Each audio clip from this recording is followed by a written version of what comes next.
एक आदमी पूरा दिन मजदूरी करता है, साथ में उसका दोस्त भी होता है, और मजदूरी करने के बाद शाम को जब उसको वक्त होता है उसके घर जाने का, तो वो सबसे पहले एक पंसारी की दुकान में जाता है और साथ में उसका दोस्त भी होता है।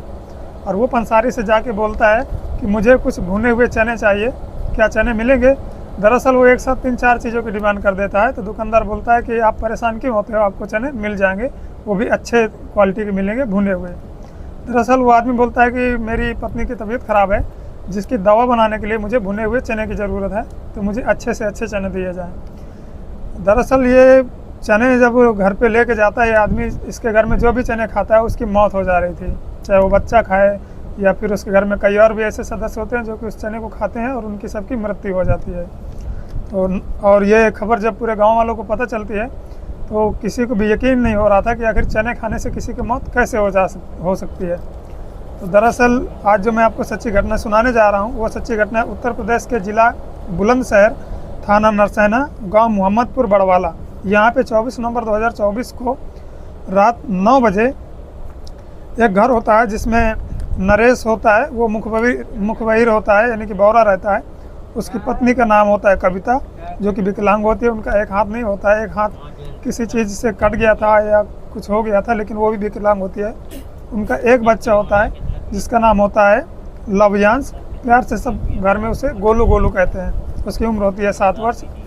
ये शाम को खाना खाते हैं, खाना खाने के बाद जैसे लेट जाते हैं तो अचानक से वो अपनी मम्मी को हिलाता डुलाता है और जगाता है और कहता है कि मम्मी मेरी तबीयत सही नहीं लग रही है। मम्मी देखती है और थोड़ी देर बाद वो अचानक से बच्चा उल्टी करना चालू कर देता है। तो उसकी माँ जो होती है वो कविता, वो परेशान होती है थोड़ा सा। बच्चा पलटी करता है, इसके बाद उसे पलटी कराने के बाद जैसे ही लेटा देते हैं तो थोड़ी देर बाद वो लड़का बोलता है कि मम्मी मुझे टट्टी लगी, मुझे टट्टी के लिए जाना है।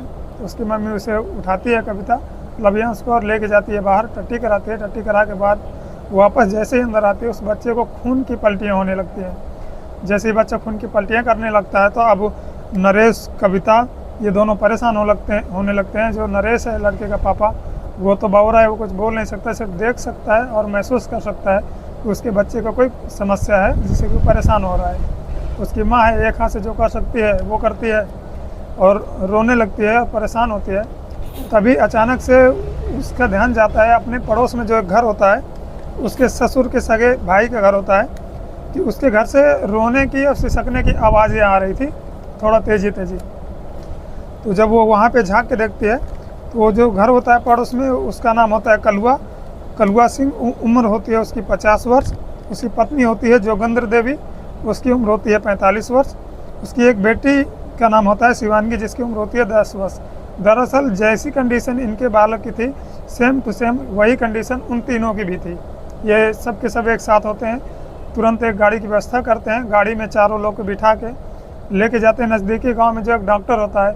दरअसल जो गरीब लोग होते हैं तो उनके पास पैसों का अभाव ज़्यादा होता है, तो वो लोग ऐसे ही डॉक्टर के पास जाते हैं, गाँव वालों के पास, ताकि वो टिकिया दे देता है टैबलेट कम पैसे में, और वो जल्दी सही भी हो जाते हैं, इसलिए वो वहाँ पे जाते हैं।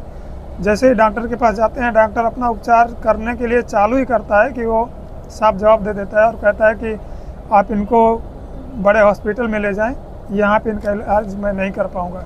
दरअसल वो डॉक्टर पहले ही समझ चुका था कि उन 4 में से एक की मृत्यु हो चुकी है। तो गांव वाले सीधे साधे लोग होते हैं, जैसे ही नब्ज टटोल के देखते हैं तो उनमें से पता चलता है कि कहते हैं कि कलुआ तो ख़त्म हो चुका है, कलुआ ख़त्म हो चुका है। इसके बाद वो पास में एक और कस्बा होता है, वहाँ कस्बा लेके जाते हैं जिसका नाम होता है सेमाना कस्बे में लेके जाते हैं। तो वहाँ पे लेके जाते जाते ही पता चलता है कि जो गोलू उर्फ लवयांश नाम था वो भी वहाँ पहुँचते ही ख़त्म हो जाता है। 2 की मृत्यु हो जाती है, 2 बचते हैं। तो इन दोनों की लाश को लेके घर पे वापस आ जाते हैं बाकी लोग। अब जैसे ही सुबह होती है तो सोशल मीडिया में चारों तरफ ये न्यूज़ वायरल हो जाती है, हर तरफ फैल जाती है कि चने खाने से घर में लगातार मौतें हो रही हैं। अब ये खबर पुलिस थाने तक पहुंचती है, डीएम एसडीएम हर जगह पर पहुंच जाती है। तो वहां से पुलिस टीम तैयार करती है और सीधे बुलंदशहर का थाना जो नरसैना होता है, मोहम्मदपुर बड़वाला, वहाँ पे पुलिस टीम आती है सुबह में। अब जो 2 लोगों की मृत्यु हो चुकी थी तो पुलिस उनको बोलती है कि सीधा इनका पोस्टमार्टम करने के लिए ले जाना पड़ेगा। तो परिवार वाले साफ इनकार कर देते हैं कि हमें इन दोनों को पोस्टमार्टम नहीं करवाना है, हम ऐसे ही अंतिम संस्कार कर देंगे। और अंतिम संस्कार कर देते हैं, पोस्टमार्टम कराने के लिए बॉडी नहीं देते हैं। अब जो उधर जोगेंद्र देवी और शिवानगी हैं वो हॉस्पिटल में भर्ती हैं। अब जब पुलिस टीम गांव पे आती है तो गांव पे देखती है और वहाँ पे पूछताछ करती है, सीधे हॉस्पिटल तक पुलिस टीम पहुँच जाती है। और जब जोगेंद्र देवी से पूछती है तो जोगेंद्र देवी बताती है कि 24 नवंबर को शाम को करीब 7 साढ़े 7 बज रहे थे। उनका पति जो कि कलुआ सिंह होता है वो जाता है एक पंसारी की दुकान पे और वहाँ पे बताता है कि मुझे चने चाहिए, भुने हुए चने। वो चने लेके घर पे आता है। वो भुने हुए चने जैसे ही देखता है, उसके जो भाई का बच्चा होता है जिसका नाम गोलू होता है, दरअसल कलुआ के 4 बेटियां होती हैं, लड़का नहीं होता है। एक का नाम होता है आरती जिसकी उम्र होती है 21 वर्ष, दूसरी का नाम होता है माही जिसकी उम्र होती है 17 वर्ष, और तीसरी का नाम होता है प्रतिज्ञा जिसकी उम्र होती है 14 वर्ष, और चौथी का नाम होता है शिवानगी जिसकी उम्र होती है 10 वर्ष। तो वो बेटा जो गोलू होता है, भाई का लड़का, वो जैसे ही देखता है कि दादा शाम को काम करके आए तो दौड़ता हुआ आता है और बोलता है कि दादाजी मेरे खाने के लिए क्या लाए हो। उसके दादा बोलते हैं मैं कुछ नहीं लाया हूँ, मैं सिर्फ भुने हुए चने लेके आया हूँ। तो चने थोड़े से वो गोलू भी ले लेता है, चने खाता है और अपने घर पे चला जाता है। बाकी की बेटियां जब देखती हैं तो उनमें से शिवानगी भी कुछ चने लेती है, खाती है, और जो कलुआ सिंह होता है वो तो वहीं दुकान से चने खा के आता है। अब जो जोगेंद्र देवी होती है वो भी थोड़े से चने लेती है, खाती है और बोलती है कि चने मत खाओ, चने दवा बनाने के लिए लाए गए हैं। तो जो उनमें से 3 बेटियाँ और होती हैं, आरती, माही और प्रतिज्ञा, वो तीनों चने नहीं खाती हैं। और ये सब जितने भी लोग चने खाते हैं तो करीबन रात के 9 या साढ़े 9 बजते हैं। इसके बाद सबसे पहले गोलू बीमार होता है, गोलू ज़्यादा सीरियस हो जाता है। इसके बाद शिवानगी, फिर जोगेंद्र देवी और फिर कलुआ सिंह, इन चारों की तबीयत धीरे धीरे ज़्यादा ख़राब हो जाती है। 2 की तो मृत्यु हो जाती है। शिवानगी और जोगेंद्र देवी हॉस्पिटल में भर्ती रहते हैं। तो अब वहाँ से जब वो दोनों भर्ती रहते हैं तो अब तो इधर 2 लाशों का पोस्टमार्टम हुआ नहीं था, उनका अंतिम संस्कार हो जाता है।